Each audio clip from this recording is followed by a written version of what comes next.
మన super star Krishna గారు నటించినటువంటి 2 సినిమాలు 50 ఏళ్ళు దాటాయి. అది జూలై 12, 1972లో రిలీజ్ అయినటువంటి భలే మోసగాడు, 1973 జూలై 12 రిలీజ్ అయిన పుట్టినెల్లు మెట్టినెల్లు, ఇంకా 1979 జూలై 12న ఎవడప్ప సొమ్ము కేఎస్ఆర్ దాస్ డైరెక్షన్లో కూడా ఒక సినిమా రిలీజ్ అయింది.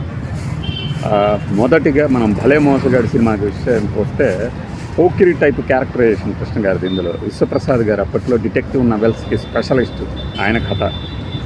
దీనికి సత్యం మాస్టారు సంగీతం, విజయ నిర్మల్ గారి కాంబినేషన్. అయితే దీనికి కేఎస్ఆర్ దాస్ గారు అనుకుంటారు డైరెక్టర్, కాదు. అర్ధరాత్రి సినిమాతో అప్పటికే సెన్సేషన్ క్రియేట్ చేసినటువంటి పర్వతనేని సాంబశివరావు గారు దీని డైరెక్టర్. ఈ సినిమా దుర్గ కళామందిరంలో విజయవాడ 31 రోజులు, మన సంఘం ఏసీలో 28 రోజులు ఆడింది. అయితే ఈ సినిమా రిలీజ్ అయిన 9 రోజులకే మన ever green golden Jubilee hit 12 కాపురం సినిమా వచ్చింది. అందులోనేమో పక్కాగా ఒక కుటుంబ గాథా చిత్రం, ఇది పక్కాగా జేమ్స్ బాండ్ టైప్ సినిమా. 9 రోజుల గ్యాప్లో వచ్చిన ఈ 2 సినిమాలని ప్రేక్షకులు బాగా ఆదరించారు. రెండో సినిమా అద్భుతమైన చరిత్ర అయితే, ఈ మొదటి సినిమా క్రైమ్ చిత్రాల వరవడిలో వచ్చినటువంటి ఒక సినిమా. ఇందులో రాజాగా కృష్ణ గారు, రాణిగా విజయ నిర్మల. ఒక విలన్ల గ్యాంగ్లో ఉండిపోయినటువంటి హీరో చివరిలో తన ఒక అండర్ కవర్ కాప్ అని చెప్పి తెలియజేయటం అనేది ఈ సినిమా ఫార్ములా. రెడ్ టైగర్ అనే ఒక ముఠాకి త్యాగరాజు గారు బాస్. ఈ రెడ్ టైగర్స్ ముఠాన్ని పట్టుకోవడానికి వీళ్ళు ఏం చేస్తారంటే, ఈ సినిమా కాన్సెప్ట్ పరశువేది అని చెప్పవచ్చు మనం. అంటే బంగారంగా, ఇనుమునైనా సరే బంగారంగా మార్చే ఒక ఫార్ములాని కనిపెడతారు సైంటిస్ట్. ఆ సైంటిస్ట్ని కిడ్నాప్ చేస్తారు. వీళ్ళని ఎలా బయటికి తీసుకురావాలనేది హీరోయిన్ల తాలూకా లక్ష్యం. ఇందులోనే ఒక ఇన్స్పెక్టర్గా కృష్ణరాజు గారు కనిపిస్తారు. అలానే మెజీషియన్గా కేవీ చలం గారు కూడా ఒక విలన్ అనమాట. ఇందులో మంచి పాటలు ఉన్నాయి. కలలుగానే వయ్యారి అనే ఒక హిట్ సాంగ్ ఇందులో. కృష్ణ గారు, విజయ నిర్మల గారు ఆన్ స్క్రీన్ రొమాన్స్ అనేది అద్భుతంగా పండిన సినిమాల్లో ఇదిగా నేను ఒకటి చెప్తాను. ఈ సినిమా చూడండి, నేను చెప్పింది మీకు అర్థమవుతుంది అన్నమాట.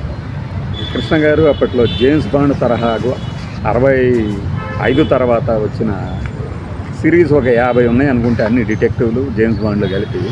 అందులో ఇది 4వది జేమ్స్ బాండ్ సిరీస్గా చెప్పుకోవచ్చు. ఆయన గెటప్ కానీ, ఆయన హావభావాలు కానీ, అదంతా అప్పటి యువతరాన్ని ఉర్రూతలోగిచ్చాయి అని చెప్పడంలో సందేహం లేదు. ఇది యూట్యూబ్లో ఉంది, చూడండి. ఖచ్చితమైన సినిమా అనమాట, మామూలు సినిమా కాదు అసలు. అప్పట్లోనే ఇలాంటి తరహా స్క్రీన్ ప్లే ఎలా వచ్చింది అని కూడా అనుకుంటుంది. గొప్ప స్క్రీన్ ప్లే. అలానే డైలాగ్స్. స్క్రీన్ ప్లే అంటే స్క్రీన్ మీద డైలాగు లేకుండా సీన్లో ఏమేమి జరుగుతుంటాయి అనేది స్క్రీన్ ప్లే. డైలాగ్స్, మాటలు మీకు తెలిసింది. అలాంటి ఒక సినిమా నాకు తెలిసి ఇది మొదటి వారంలోనే పెట్టుబడిని విపరీతంగా లాగేసేసింది. నాకు తెలిసి నిర్మాత గారికి పెట్టుబడికి రెట్టింపు లాభాలు తెచ్చిన సినిమా. అప్పట్లో 4 వారాలు ఆడితే చాలు కదా, బీభత్సమైన కలెక్షన్స్. ఎందుకంటే వేరే ఎంటర్టైన్మెంట్ మాధ్యమం లేదు అప్పుడు. అందులోనూ ఆ 70ల్లో ఆ సాంఘిక సినిమాలు, ఆ పౌరాణికాలు, వీటితో విసిగెత్తిపోయినటువంటి ప్రేక్షకులకి ఒక రిలీఫ్ అన్నమాట కృష్ణ గారి సినిమాలు. దీని తర్వాత వచ్చింది దీని తర్వాత వచ్చిన సినిమానే ఈ పుట్టినెల్లు మెట్టినెల్లు, కృష్ణ శోభన్ బాబు గారి కాంబినేషన్లో. ఇదే పాట ప్రతి నోట అని శోభన్ బాబు గారు, చిన్నారి కన్నయ్య అని చంద్రకళ గారి పాటలు, ఈ 2 సూపర్ హిట్. ఏవిఎం వాళ్ళు తీసిన సినిమా. ఈ సినిమా నాకు తెలిసి వారి ఆ బ్యానర్లో అత్యద్భుతమైన ఓపెనింగ్ కలెక్షన్స్ రాబట్టిన సినిమాగా చెప్తారు. 9 లక్షలు ఫస్ట్ వీకే కలెక్ట్ చేసింది. ఒక మల్టీ స్టారర్ సినిమా. కృష్ణ గారికి ఏమో పేరుగా చంద్రకళ గారు, శోభన్ బాబు గారికి పేరుగా లక్ష్మి గారు.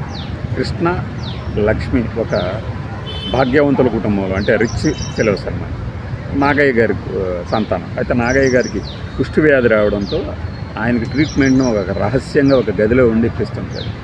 బీదరికం అంటే తెలియని ఒక యువతిగా, అసహ్యించుకునే యువతిగా లక్ష్మి గారు. ఆ లక్ష్మి గారి కంట నాగయ్య గారు పడిన రోజు, ఆ సన్నివేశంలో అసహించుకొని వెళ్ళిపోయినప్పుడు కృష్ణ గారితో నాగయ్య గారు చెప్తారు, బాబు ఇలా ఎప్పటికీ చెప్పవద్దు, బాధపడుతుంది తన తండ్రి ఇలాంటి వాడంటే. కానీ కృష్ణ గారు ఈమెలోని పెంకితనం పోవాలి అంటే సరైన మార్గంలో పెట్టాలి అంటే అని పేదరికంలో ఉన్నటువంటి శోభన్ బాబు గారికి ఇచ్చి పెళ్లి చేయడానికి ఇష్టపడతారు, పెళ్లి చేసేస్తారు. కానీ అక్కడికి వెళ్ళేసరికి ఒక కుండ మార్పిడి చంద్రకళ గారిని కృష్ణ గారు చేసుకోవాల్సి వస్తుంది. సావిత్రి గారు మన శోభన్ బాబు గారికి చంద్రకళ గారికి తల్లిగా నటించారు. ఆమె తల్లి పాత్రల వైపు పూర్తిగా మరలక ముందే ఇందులో తల్లిగా చూపించేసారు. 73 నాటికి ఇది ఒక తమిళ రీమేక్. అలా అప్పటి కుటుంబాలు కుండ మార్పిడులు అనేవి బాగా ప్రాచుర్యంలో వచ్చినటువంటి ఒక cinema, super hit cinema.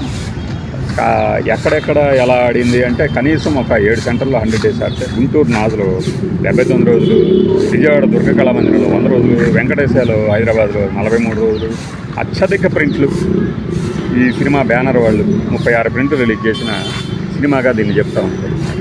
Krishna Shobhan బాబు గారి మధ్య వచ్చే క్లాష్ సన్నివేశాలు, ఈగో, ఒక పేదవాడు ధనికుల్ని ఎప్పుడు మనసు లేని వారిగా చూసే వ్యక్తిగా శోభన్ బాబు గారు, తన చెల్లెలు చక్కగా కాపురం చేసుకోవాలి అనడానికి ఒక మెట్టు దిగి వచ్చినటువంటి యువకుడుగా, ధనవంతుడైన యువకుడుగా, మంచితనం మూర్తిభవించిన యువకుడుగా కృష్ణ గారు ఆకట్టుకుంటారు.